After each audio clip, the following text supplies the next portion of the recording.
Greetings, welcome back to the Finches. Story of their life. As dramatic and traumatic, I suppose, as some soap operas. Right? Um, but one that I'm actually enjoying. Respect. Strength. Values worth having. Strength and respect? Yeah, respect. I can't imagine my mom ever writing poetry, and yet. A poem for, A poem for Gus, who always said the wedding was a bad idea. Our father never hit us kids, at least not very hard, before the day my brother said with teenage disregard that he'd be dead before he'd see a wedding in our yard. Let's go fly a kite.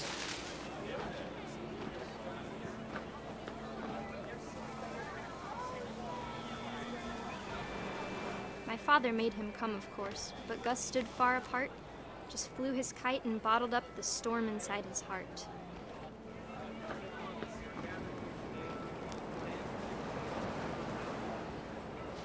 I tried to talk him out of it, but though he'd never met her, we don't need a stepmom were the words that I now remember. pronounce you husband and wife. You may kiss the bride.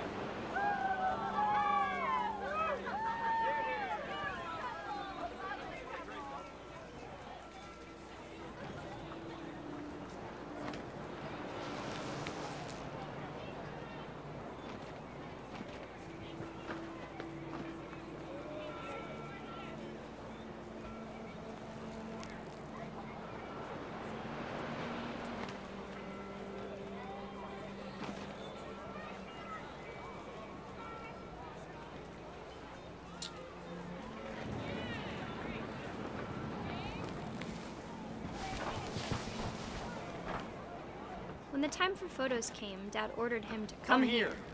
But Gus declined, and as a sign held up his middle finger. Ah, I like this one.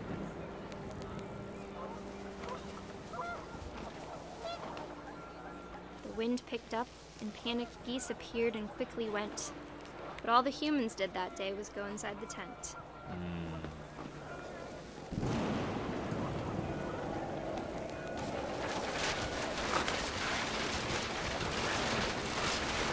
The rain came down in buckets then, but no one seemed afraid that nature might destroy the tent our dad had crudely made. The thunder sounded much too close and full of angry power. But all my father said to this was, "Make the music louder."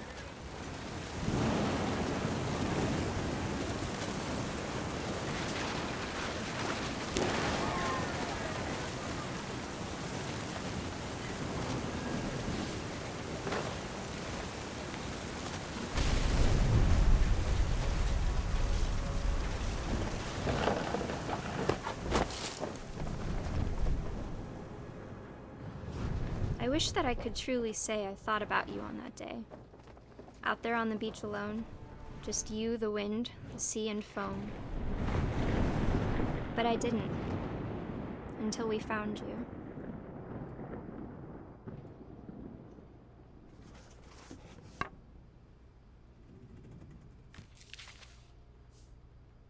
She never talked about him, but Mom told me once if I was a boy, they were going to name me Gus.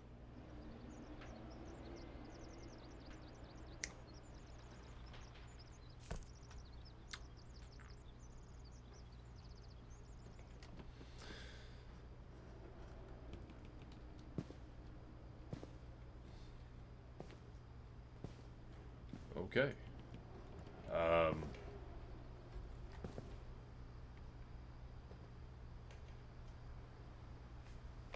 Military. Can I climb it? Oh, I can climb this. My mom moved up to the loft after her brothers died. At the time, it was as far away as she could get.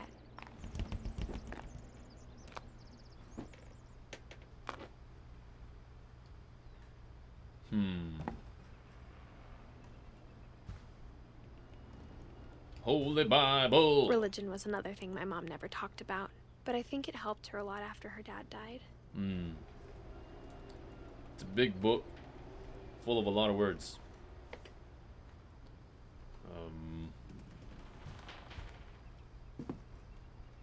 She spent a summer building houses in Calcutta, where she met my dad, Sanjay.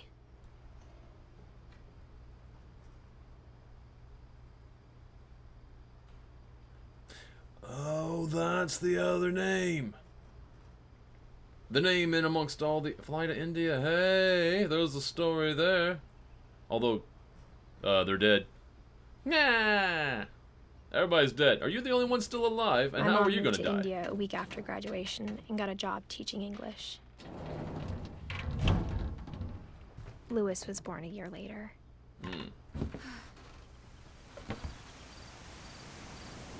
Right. Lewis was born a year later. So wait, that's 9 months. That's 3 months in there. You're like, wait, you get there. You're like, hey, whoa. When my dad died, I don't think Mom knew where else to go. Took you 3 months to hash out whether or not you were gonna I'm have sure a kid. Edie was happy to have her back. Edith, Milton, Lewis, Mint, Thyme, Sage, and Basil. And to see kids in the house again.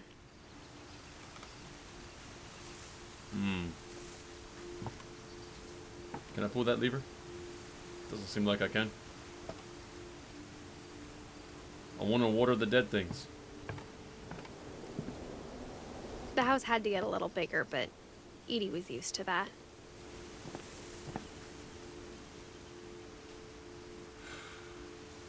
Am I in that weird part of the house? The part of the house that I thought was... Oh god, I'm getting close to it.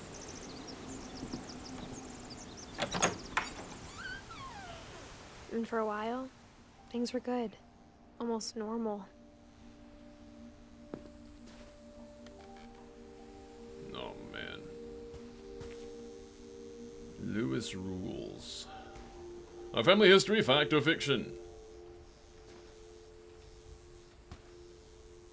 There's nothing on those papers.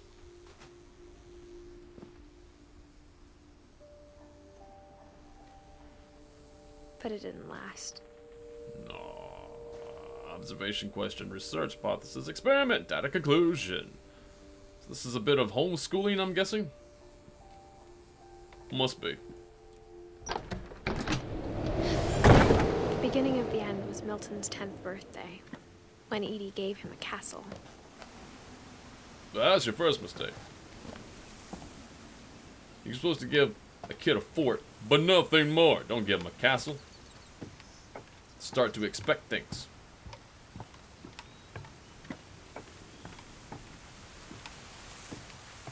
Right.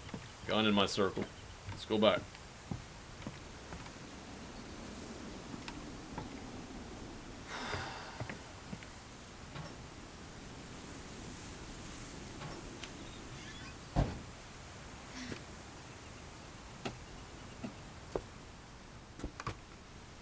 Somebody stepped in the paint.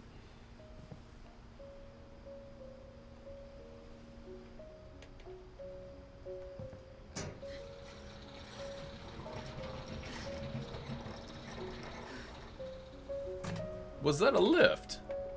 It was. Nice pulley system you got going on there. Actually, no. It looks like just one wheel. That'd be a lot more difficult.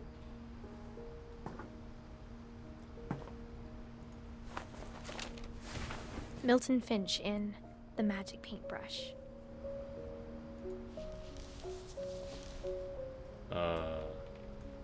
How do I... Oh.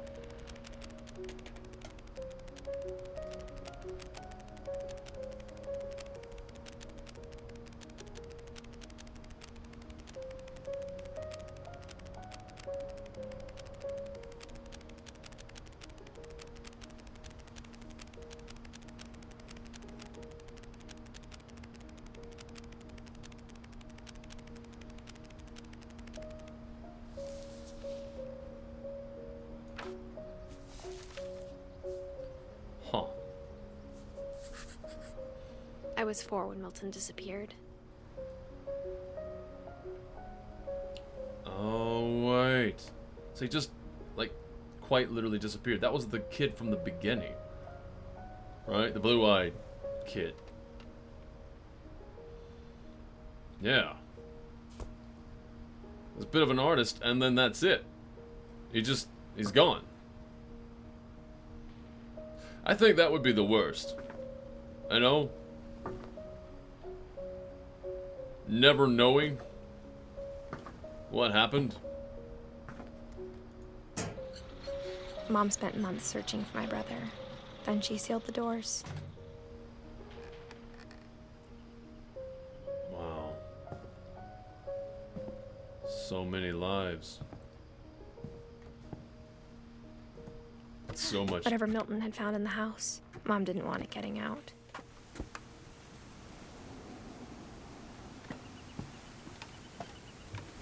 Wait, what? What was that? Well, hold on. Whatever Milton found in the house, Mom didn't. Mom definitely blamed Edie, but I think Lewis blamed himself. Alright. After he graduated, he just spent more and more time in his room. Until Mom got him a job at the cannery. And that's where you get all that salmon. Dem omega-3s. Let's go up.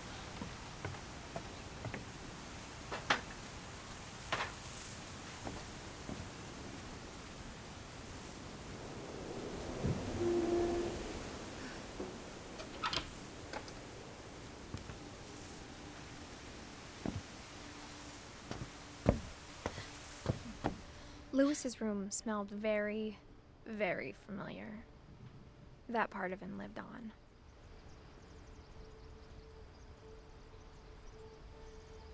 Ah. Alright.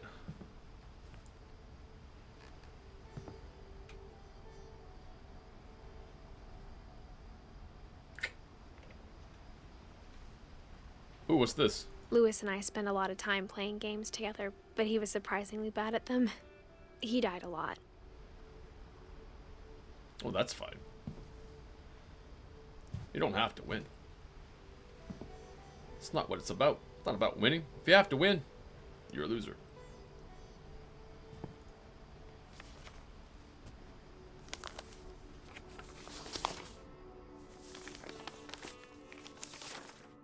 Dear Mrs. Finch, as Lewis's psychiatrist, I can understand your desire for an explanation. As I see it, the trouble began in January, shortly after we convinced your son to seek treatment for substance abuse. Newly sober, I believe Lewis first noticed the monotony of his daily life.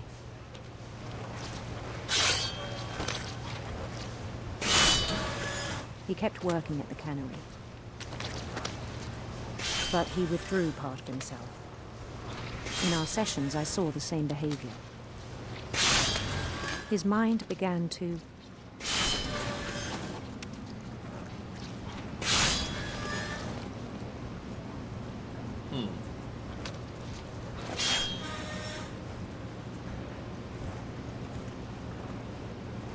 His mind began to what? Can't even... wander. Oh, I see what's happening.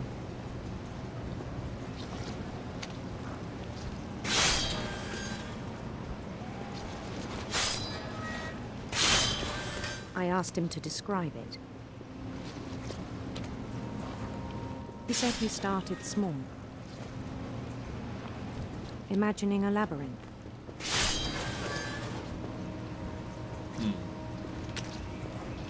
He'd feel his way about. Then something moved. Bats.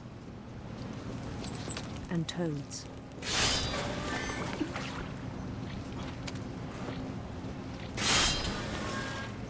And things that have not names. He knew it was all in his head. But he took it very seriously.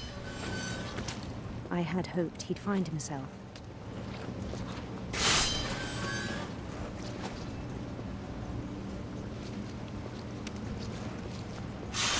But he found something more. I worried about him then. Daydreaming at the cannery. I spoke with his boss. But he said Lewis had become a model employee. Methodical, tireless, focused. Like a whole new Lewis. So I let him go on.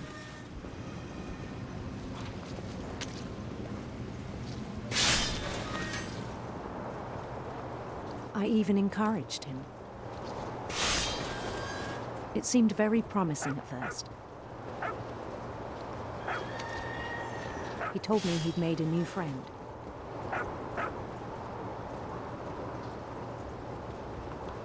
On the edge of a city he named Lewis Topia. It's a good He name. built the city up slowly, brick by brick. Then he made musicians.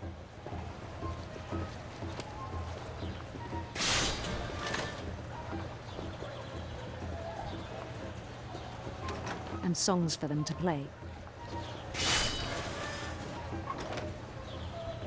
He talked about starting a band. And he was always humming something. Every day his imagination grew stronger.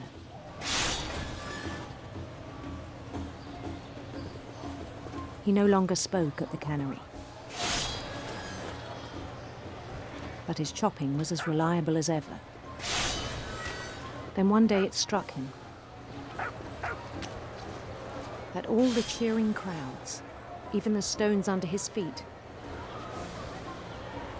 were all in his imagination, so he could do whatever he wished.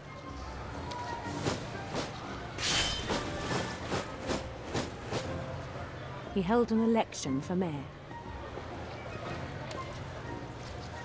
And he won. They begged him to stay, but his mind was already wandering.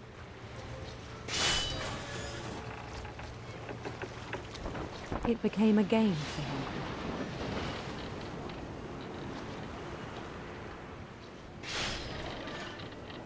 He'd conquer a city, then immediately push on. New Louisville. Oh, oh, oh. St. Louis. These names are good. He started drifting away from our reality.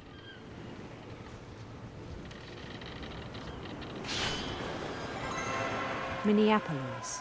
Until one day he forgot to go home from the cannery. That seems odd. Even as his mother pleaded with him, part of Lewis kept sailing on.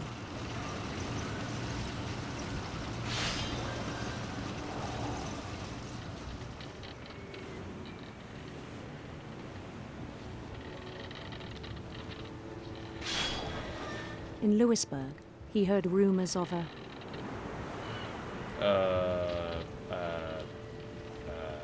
Beautiful prince. beautiful prince.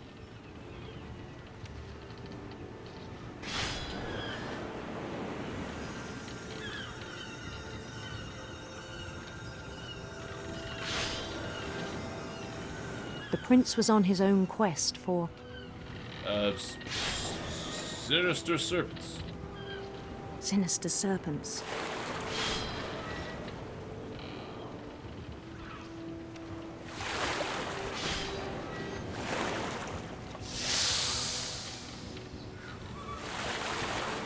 He followed the sound of his Electric sitar, man, yeah. Love that sound. electric sitar.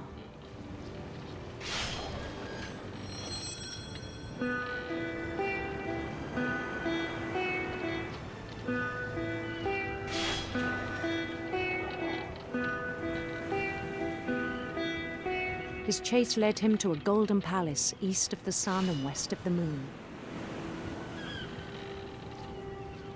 Even then, his logic remained sound. Hell. He knew the world was all in his imagination.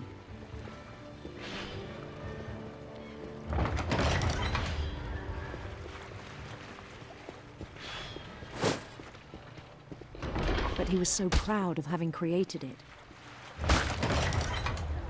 In his own eyes, he'd become something greater than a king.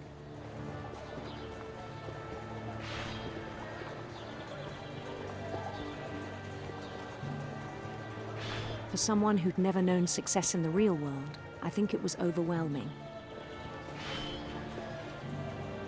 And then it struck him that the real Lewis was not the one chopping salmon, but the one climbing the steps of a golden palace.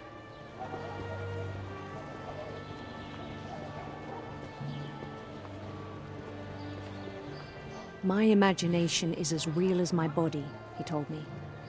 It was hard to argue with him.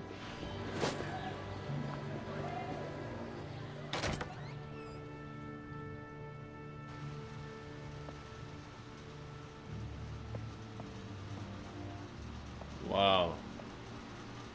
He would be one of the best DMs, wouldn't he? Kid needs some D&D.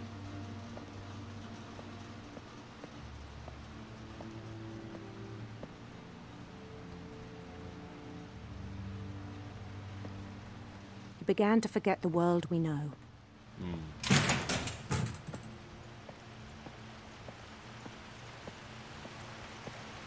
I think it pained him to remember Lewis, the cannery worker. Yeah.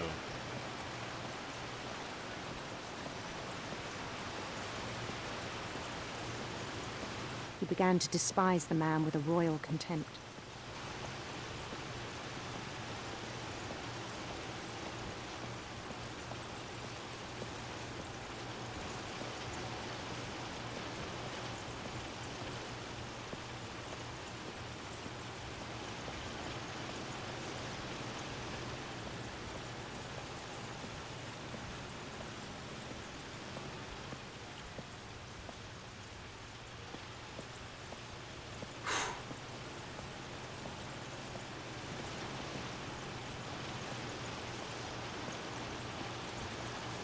I still thought I could save him.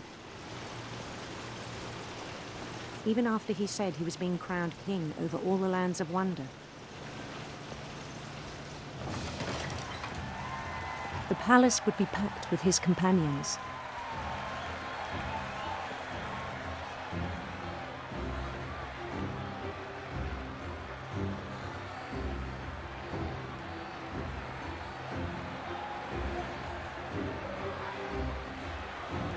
Including the wise Calico who'd insisted on advising him.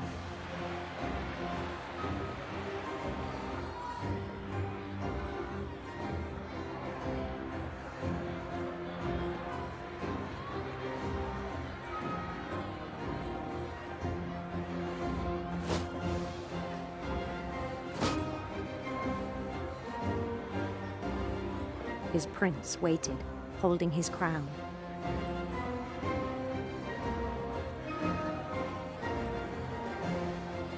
There was only one thing left to do.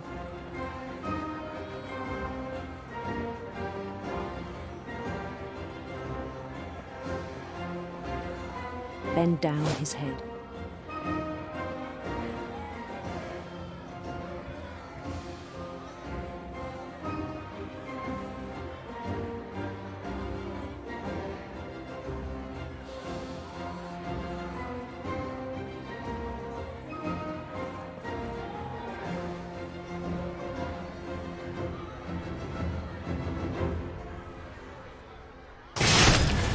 The rest I think you know. Mrs. Finch, your son was a kind man who will be missed by all of us who knew him.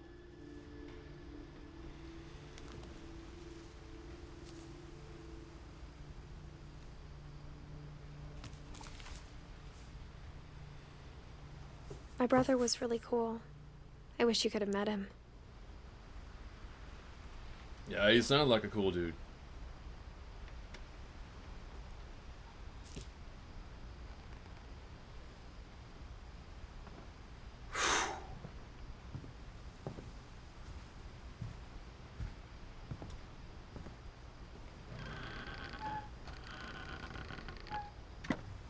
Wow.